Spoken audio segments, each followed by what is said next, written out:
hogy ne legyen éhezés. Tehát látod, hogy gyerekeket, nem bírom.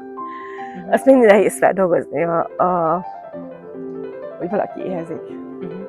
És te sokat láttál ilyet? Hát, meg úgy átéltük.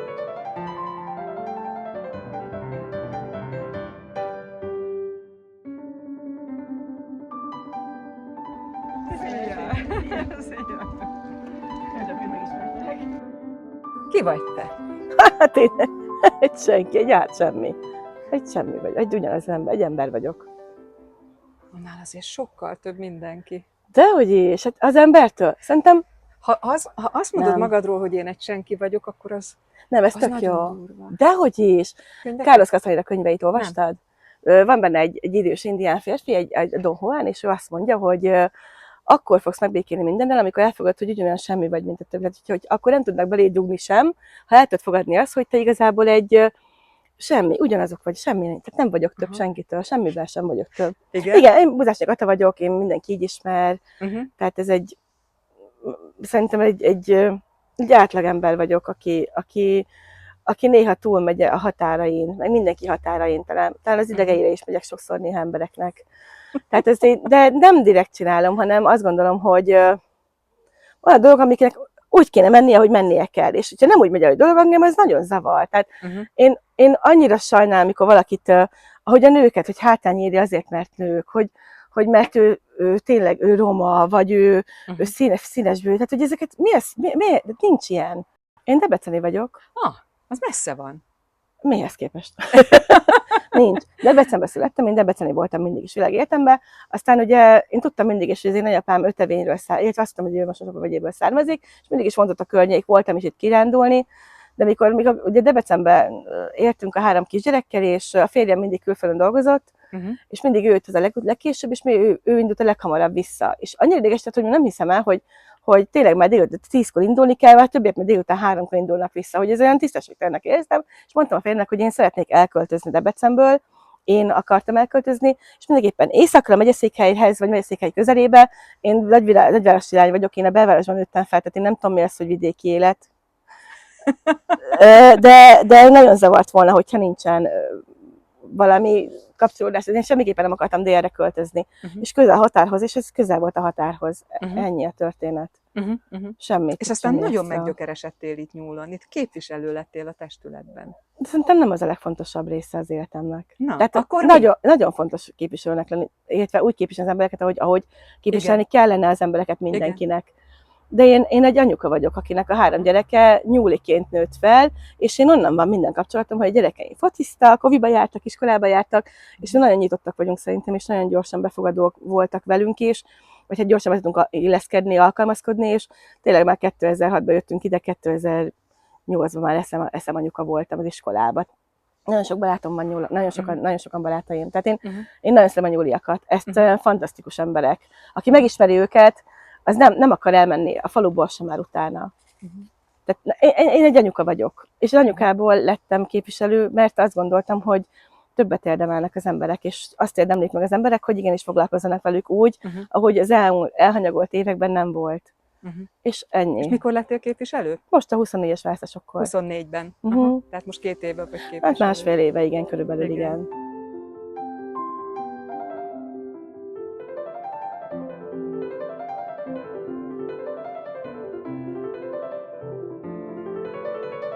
De ha valaki jobbá akar tenni a között, akkor neki is tennie kell valamit. Ha nem tesz semmit, akkor igazából szemet hunyunk, akkor beleilleszkedünk, és tudom, hogy az embereknek sokszor szükségük van arra, hogy valaki segítsen, egy picit, csak icike-picikét kell nekik nem is utat mutatni, hanem megmutatni azt, hogy ők is képesek rá.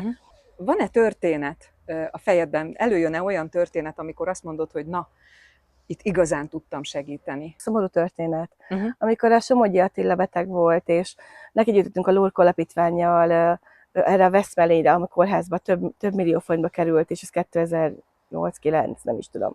Ez mi ez a Veszmellény? Ez egy olyan mellény, ami ugye ezek a tisztás tüdőfibrózis gyerekeknek például kirázza belőlük ezt a várdékot ugye a hörgökből, és ki tud belőle jönni, ezért meghosszabbítja az életüket, az életkörülményeket is jobbá teszi ez a Veszmellény. És ő tüdőbeteg volt ezek szerint? Hát igen, sajnos ő neki tisztás tüdőfibrózisa volt, és neki csináltunk az első igazán nagyon nagy dolog, szerintem az volt, hogy neki készítettünk egy ilyen családi napot.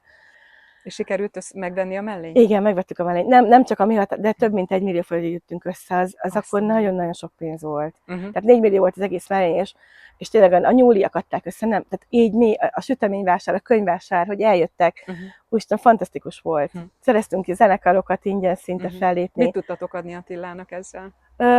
Hogy tovább tudott jól lenni. Illetve nem csak ő, hisz az élmény megvan most, és használják a gyerekek. Tehát, hogy igen. Ez a nyúliak által lett az, mennyi idős volt ez a gyerek?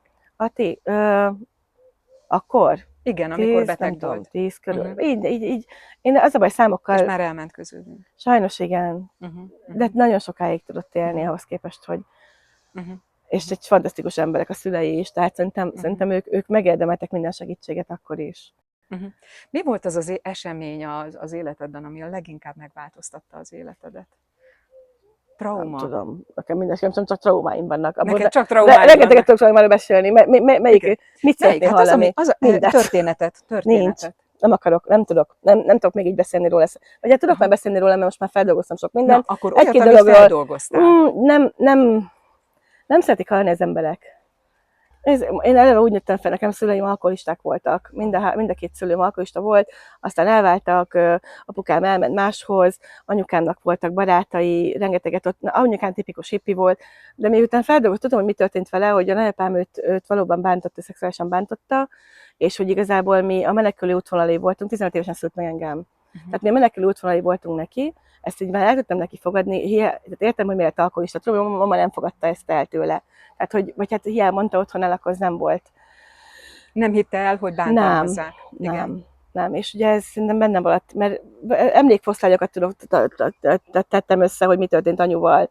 Amikor papa eljött hozzánk, és mindig dugdosott előle minket, mikor már nagyobbak voltunk, tehát hogy nehogy megfogdosson, nehogy bántson, mert volt arra példa. Tehát ezeket mindig így visszaraktam, és hogy mikor mondta neki, hogy a zenében az Eddának volt, hogy kölyköd voltam, véred voltam, miért tetted ezt velem, tehát ezek így annyira bennem vannak, hogy amikor papa ott volt, akkor neki mutatta meg, hogy miért tetted ezt velem, tehát hogy visszajönnek az emlékek, ezeket már fel tudtam dolgozni, és el tudtam fogadni anyukámnak, hogy ilyen volt. Aztán ehhez nem tudtam elfogadni, hogy mi ezért nagyon nehezen nőttünk fel tesóimmal, de mind a hárman teljesen normálisan élünk. A húgom a rendőrségen dolgozik, a férje rendőr, a sógornőm rendőr, tehát hogy nálunk azért a rendőrségtől nem volt ilyen nagy boldogság mindig. Állandóan bujkálás volt, állandóan KMK miatt körözték őket. Az mi? A KMK, ez a KMK, igen, a közveszélyes munkakerülő. Igen, ők azok voltak, ők kifejezetten azok volt. Mármint az édesanyádé.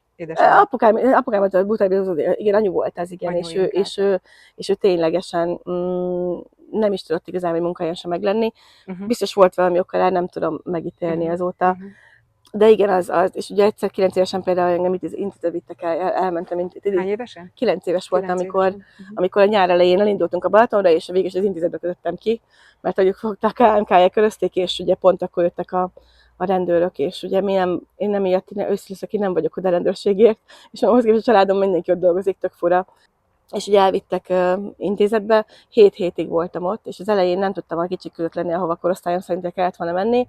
A Kállai éve nevelőotthonban voltam, mert belegymilő volt hogy ott abban a részlegen a gyerekeknél, és a nagyok közé kerültem be. Hát ott meg ez folyamatos verés volt, tehát ott állandóan vertek mindenkit valamiért, mindegy, mi volt ez oka.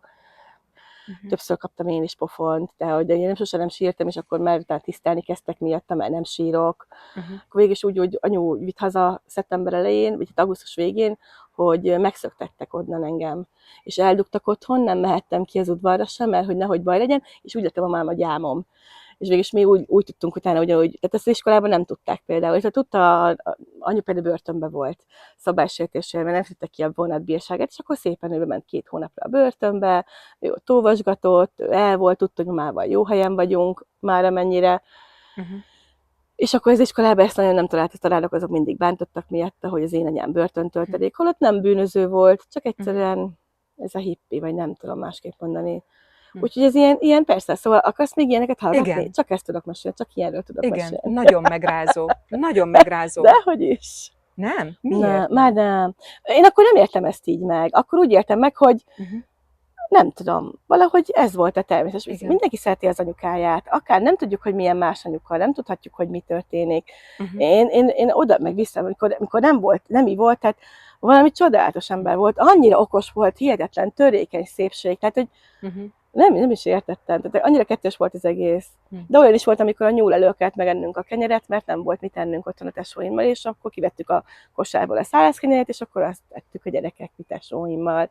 Vagy hogy nem volt gázunk, és mindig úgy lett visszakötve a gáz, vagy a villany, hogy ahogy elmentek, már mókárolták meg. Hát mindig volt otthon, csak nem tudtam, hogy miért van ez, hogy egy-két napig nincsen mondjuk. Szóval ezek így bennem nem merültek fel. Hogy tudtál innen kitörni? Mi volt az a pont, vagy az idő pillanat, amikor ebből kitörtél? Szerintem, ahogy ugye 16 éves lettem, és mehettem dolgozni, akkor én elkezdtem ugye fagyit árultam, vagy itt árultam, többé valamit mindig csináltam, és akkor úgy abból volt mindig pénzünk, voltam abból hazaadni. Azt hazaadtad? Hát nem, inkább úgy mondanám a hazaadást, hogy vittem haza is kaját. Tehát én sose adtam pénzt haza, mert tudtam, hogy azt elisszák. Azt elisszák, igen, mindig elitták. Tehát pénzt nem szabad hazavinni hozzánk. De rengeteg könyvünk volt, és mi egyfolytában olvastunk. Tehát én imádok olvasni. Én meg vagyok, anyu is egyfolytában olvasott. Tehát nálunk az olvasás az ilyen nem is tudom, nem kötelező, csak egyszerűen az alap, az a bennünk van. Apu is velett olvasni. Vertek egyébként a szülei? Nem, sose vertek minket. Tehát, hogy ittak, de soha nem bántottak. Nem is volt rá okok. Mi nagyon jó gyerekek voltunk szerintem. De amúgy se bántottak volna. Anyu nem volt olyan. Tudom én, hogy úgy hangzik meg minden, meg ez a hőzöngés, de nem. Ezért mondom, hogy teljesen másképp tudják az emberek este képzelni azt, hogy nekünk amúgy viszonylag tök jól el voltunk.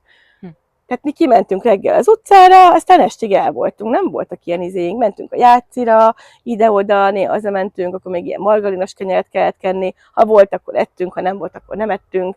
Tehát ez így, nem tudom, el voltunk. És ez volt mikor? Az egész életemben.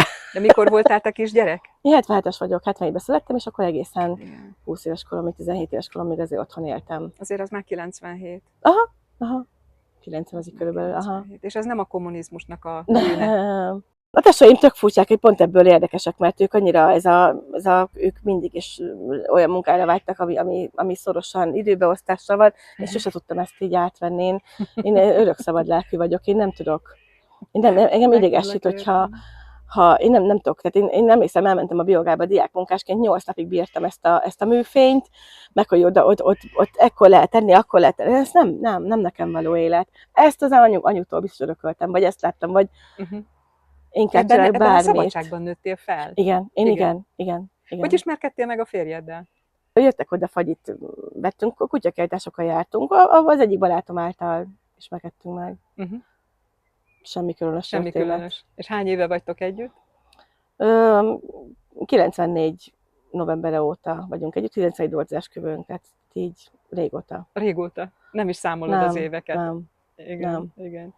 Semmi nincsen. Ő ezt szereti, én azt szeretem, meg tudunk egyezni mindenben, nincsenek ilyen gondok. Ő megy a hegynek, én megyek a víznek, aztán én megvárom, még ő visszajön a hegyről, tehát nekem ilyenekkel nincsen gondom. Szóval valószínűleg vannak bennem ilyen belső félelmek, és ez mikor mondjuk bemegyek a házba, akkor én nem bezárkozom, én kinyitok mindent, hogy menekülő útvonalak legyenek. Tehát én nekem ez az egy, ami szeretem a síkságot, szeretem látni, hogyha van valami. Utána, mikor el lehet bújni valami mögé, én nem szeretem. Engem az jobban taszít. Én ezeket jobban szeretem, hogyha valami nyíltság van. Érdemes, szeretnél-e beszélni a gyerekek szüléséről, születéséről? Bencét megszületett 2000-ben, tök jó volt.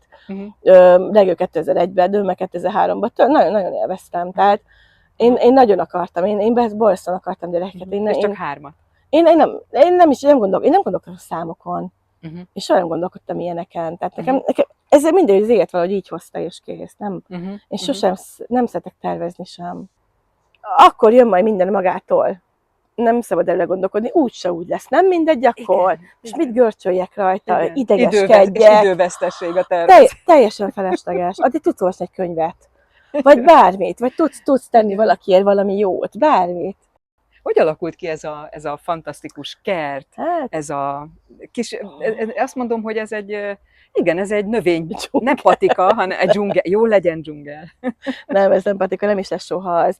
Szerettem mindig a növényeket, én mindig is szerettem a közvetet, én oda vagyok érte, én mondom a hortobágy, vagy bármi, madarak, állatok. Volt a filmnek egy balesete, egy nagyon nagy balesete, 2000, nem tudom már mikor, hál' Istennek, 8-ba. Számok. Már nem érdekes, nincs jelentősége. Volt egy balesete, és ugye ő akkor nagyon megsérült, Mi történt műtötték, kiverték alól az állványt, és leesett a ilyen kis lyukba, és így 2 tonnás vas esett rá, tehát igazából csoda, hogy túlélte, de ketté érte, és ugye volt egy nagy baleset, és ugye a baleset miatt sokáig nem kaptunk még táppénzt sem, semmit nem ismerte el a cég, hogy ő a hibás, se táppénzt nem kaptunk, se semmit, végig is pereskedni, perre mentünk, amit ugye megnyertünk, mindegy, és ugye mivel nem volt otthon sok minden, mivel nem tudott dolgozni, én 3 kisgyerekkel voltam otthon, azért 70 000 forintban nem lehet megélni, és kimentem egy tanyára dolgozni. Balackot szedtünk, szilvát, mikor mit, ugye napi pénzünk meg volt, belőle tudtunk legalább kaját venni.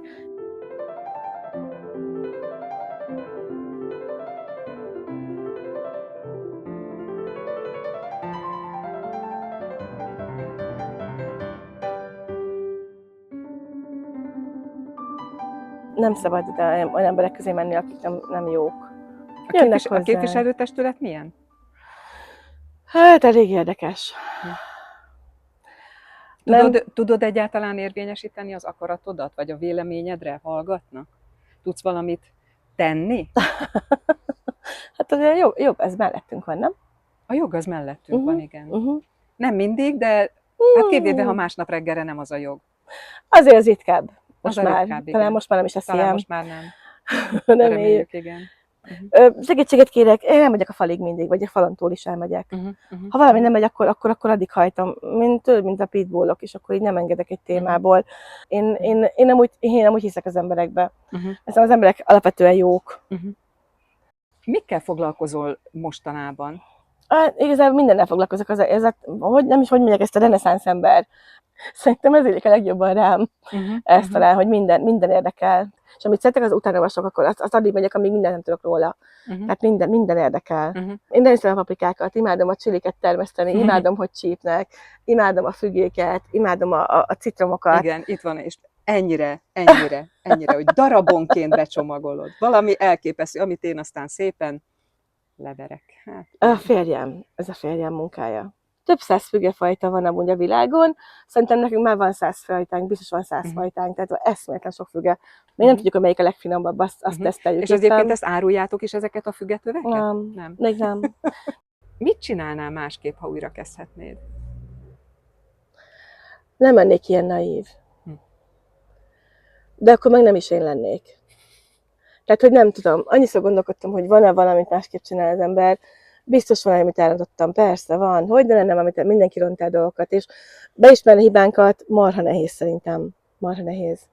Azt is elismerni, hogy mondjuk sokszor gyerektől mennyit tanulok. Úristen, hihetetlenek a gyerekeim. Annyira jól látnak dolgokat, és ezt nem szabadna hagyni, hogy az emberek ne figyeljenek a gyerekekre, a fiatalokra. Szenzációsak. Lehet, hogy van, amit másképp kellett volna, de hát már megtörtént, már nem mindegy. Mi az, amire vágyódsz? Mi az, amit szeretnél kapni Mesebeli Tündértől? Ha most lenne egy Mesebeli Tündér, 3 kívánságom. Itt vagyok. Úristen! Mindenképpen, hogy legyenek mindig egészségesek a gyerekeim. Ez a legfontosabb kívánsága, nem érdekel semmi, csak az, hogy ő ne legyen soha semmi bajuk. Nincsen, ne szakadjon el a szalagja, ne csípje oda az ujját, nem érdekel semmi, nem. Ne fájjon neki soha semmi. Ez a másik kívánságom, hogy legyen igazság a földön. Ezt tudom, hogy baromság, meg nagyon naív, meg nagyon gyerekes, de hogyha mert akkor minden van. Amikor mindkettőnek jó. Amikor nem ér senkit kár. Amikor most tudom, hogy ez a szabadság, egyenlőség, testvériség, de amúgy ez fantasztikus dolog lenne, ha így lenne. Most, amikor volt a választások, és az emberek milyen kedvesen fordultak egymáshoz, ez nekem a világ. Ez nekem nagyon sokat jelent. Még mindig elsírom magam miatta, hogy sikerült, és hogy együtt csináltuk meg az emberekkel. Ez szenzációs. És mi a harmadik kívánságod? Ha működik a karma, akkor működjön. Nem tudom. Én tényleg csak azt szeretném, hogy mindenkinek legyen meg hogy ne legyen éhezés. Tehát ez nagyon... Fizikai éhezés? Aha. Tehát látod, hogy nem bírom. Azt mindig nehéz feldolgozni, hogy valaki éhezik. És te sokat láttál ilyet? Hát, meg úgy átéltük. Mikor látod a videókba, megszakad a szívem. Nagyon, nagyon mélyen van bennem ez. Igen. Ez nagyon... Tudod, mi az éhezni? És én nem szeretek éhezni, úgyhogy nekem még mondják, fogyjál le, könyörgöm. Az evés a legjobb dolog a világon, az egyik legjobb dolog a világon. Ne vétek el tőlem, legalább ezt ne. Tehát, hogy persze, az egészség a legfontosabb, de egy jó csirkepaprikásnál, hát mi lehet még jó? Tényleg ezt csak próbálom így elviccelni, de tényleg az embernek szerintem nagyon sokat jelent, de lelkileg is etetni egymást, vagy magunkat tényleg, hogy egy könyv, mindegy milyen könyv, totál mindegy milyen könyv, egy olyan film, ami elgondolkodtat, szerintem nagyon sokat tud jelenteni. Ha egymásért tudunk tenni, akkor szerintem minden megvan.